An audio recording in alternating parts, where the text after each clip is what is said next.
हाँ, लोग कहते हैं कि इस दुनिया में, इस संसार में पुत्र धन से ज्यादा बड़ा कोई धन नहीं होता। लेकिन लोग ये भी कहते हैं, क्या कहते हैं? जो लोग अपने हाथों से कन्यादान नहीं करते उन्हें पुण्य का लाभ नहीं मिलता।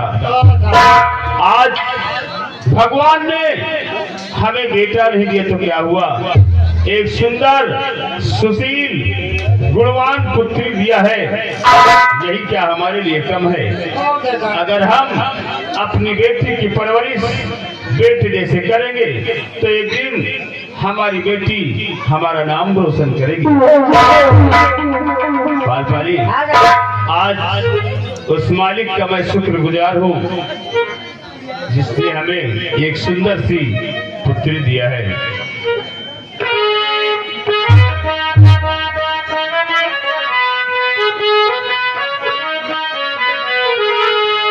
और दुख कर ही